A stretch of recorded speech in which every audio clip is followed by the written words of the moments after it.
Salam sejahtera Malaysia, terima kasih kerana menonton video-video dalam channel ini. Sebelum kita mula, jangan lupa untuk tekan tombol subscribe, share, like dan komen. Let's go! Salam sejahtera dan selamat petang kepada semua pendengar berita terkini dari Mahkamah. Kes pindah audit 1MDB, keputusan Najib bebas atau bela diri pada 3 Mac. Berita penuh. Mahkamah Tinggi di Kuala Lumpur menetapkan 3 Mac ini untuk keputusan sama ada bekas Perdana Menteri Datuk Seri Najib Razak dan bekas Ketua Pegawai Eksekutif One Malaysia Development Berhad 1MDB Arul Kanda-Kanda Sami dipanggil untuk membela diri atau dibebaskan daripada pertuduhan meminda laporan audit 1MDB. Sebelum ini, Hakim Muhammad Zaini Mazlan yang kini Hakim Mahkamah Rayuan menetapkan 30 Januari untuk menyampaikan keputusan di akhir kes pendakwaan itu. Timbalan Pendakwa Raya Ahmad Akram Garib ketika dihubungi mengesahkan tarikh baru keputusan itu dan memaklumkan pihaknya menerima email daripada mahkamah hari ini.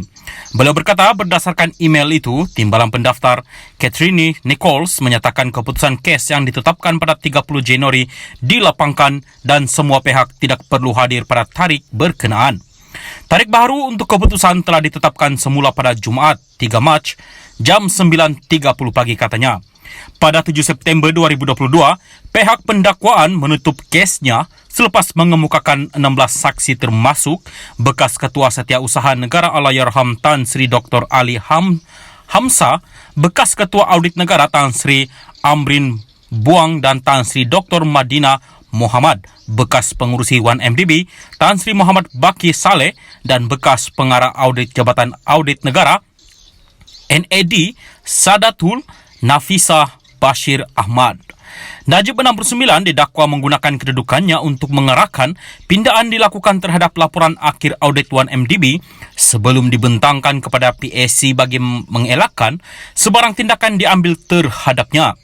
Arul Kanda 45 pula didakwa bersubahat dengan Najib dalam membuat pindaan tersebut bagi melindungi bekas Perdana Menteri itu daripada tindakan tata tertib sivil atau jenayah berkaitan 1MDB. Perbuatan itu didakwa dilakukan di Kompleks Jabatan Perdana Menteri Putrajaya antara 22 dan 26 Februari 2016. Mereka didakwa mengikut Seksyen 23-1 dan 24-1 Akta Suruhanjaya Pencegahan Rasuah Malaysia yang memperuntukkan hukuman penjara maksimum 20 tahun dan denda 5 kali ganda nilai suapan atau RM10,000 mengikut mana lebih tinggi jika sabit kesalahan. Salam sejahtera dan selamat tengah hari kepada semua pendengar berita panas dan terkini dari Mahkamah. Cubaan kedua, Najib batal sabitan kes SRC di Mahkamah Persekutuan. Berita penuh, Najib Razak akan mempunyai peluang rayuan kedua di Mahkamah Persekutuan untuk membatalkan keputusan bersalahnya serta hukuman penjara 12 tahun dan denda RM210 juta ringgit dalam kes SRC International. Mahkamah Persekutuan sebelum ini menetapkan hari ini, Khamis, serta Jumaat minggu ini dan 26 Januari untuk mendengar semakan oleh bekas Perdana Menteri dan Menteri Keuangan itu. Bagaimanapun, 10 Januari dilaporkan bahawa Mahkamah Negara paling tinggi itu telah mengosongkan tarikh 21 dan 26 Januari kerana ahli panel mempunyai kes lain untuk dibicarakan pada tarikh tersebut. Najib memohon korum mahkamah tertinggi yang berbeza daripada yang diketuai oleh Ketua Hakim Negara Tengku Maimun Tuan Mat yang pada 23 Ogos tahun lepas menolak rayuannya untuk membatalkan sabitan hukuman penjara dan denda. Kes itu melibatkan 1 pertuduhan salah guna kuasa, 3 pertuduhan pecah amanah jenayah CBT dan 3 pertuduhan pengubahan wang haram membabitkan RM42 juta dana daripada SRC International. Najib ketika ini sedang menjalani di penjara Kajang dan dia juga sedang mengusahakan jalan lain di luar badan kehakiman seperti petisyen untuk pengampunan diraja serta petisyen kepada Pertubuhan Bangsa-Bangsa Bersatu berhubung dakwaan penahanan sewenang-wenangnya. Menurut salinan notis usul semakan, bekas ahli Parlimen Pekan itu juga menyasarkan keputusan Mahkamah Persekutuan yang menolak 3 permohonan interlokutorinya. Salah satunya ialah permohonan Najib untuk menarik balik Hakim Perbicaraan Muhammad Nazlan Muhammad Ghazali daripada kes SRC International dan membatalkan keseluruhan perbicaraan. Kedua, ialah usaha Najib untuk menangguhkan pendengaran Mahkamah Persekutuan berhubung rayuannya bagi membenarkan pasukan peguamnya membuat persediaan bagi kes itu. Dan ketiga ialah permohonan untuk menarik balik Tengku Maimun daripada mendengar rayuannya. Selain pembebasan, Najib juga mungkin mendapat perbicaraan semula rayuan kes SRC di hadapan panel hakim yang berbeza jika semakannya dibenarkan.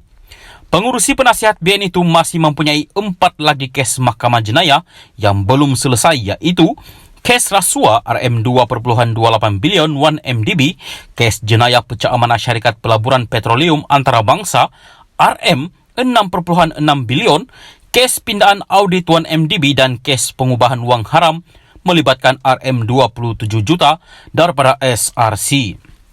Melalui permohonan semakan sekarang, Najib berhujah bahawa Hakim Nazlan yang telah dinaikkan pangkat dari Mahkamah Tinggi ke Mahkamah Rayuan mempunyai konflik kepentingan apabila mendengar kes SRC International. Antara lain, Najib mendakwa Nazlan sedar bahawa Maybank Investment, satu entiti kumpulan Maybank, dan Bina Fikir, satu lagi entiti kumpulan Maybank, yang memberikan nasihat kepada syarikat pelaburan negarawan MDB dalam perkara yang berkaitan dengan penubuhan SRC antarabangsa.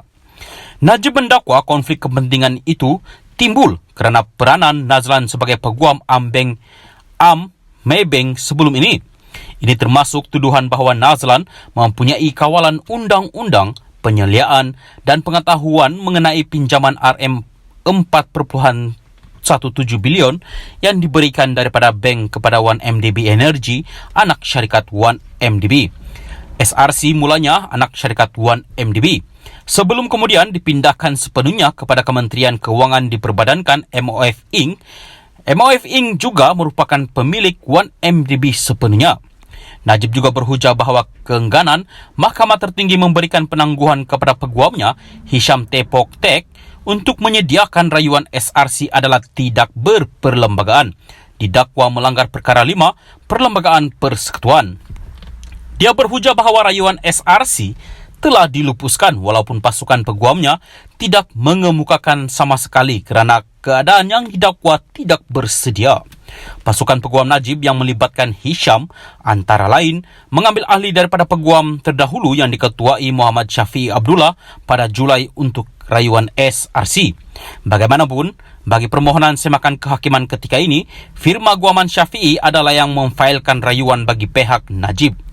Najib pertama kali didakwa di Mahkamah Session Kuala Lumpur pada pertengahan 2018 dan kes SRC kemudiannya dipindahkan ke Mahkamah Tinggi. Susulan itu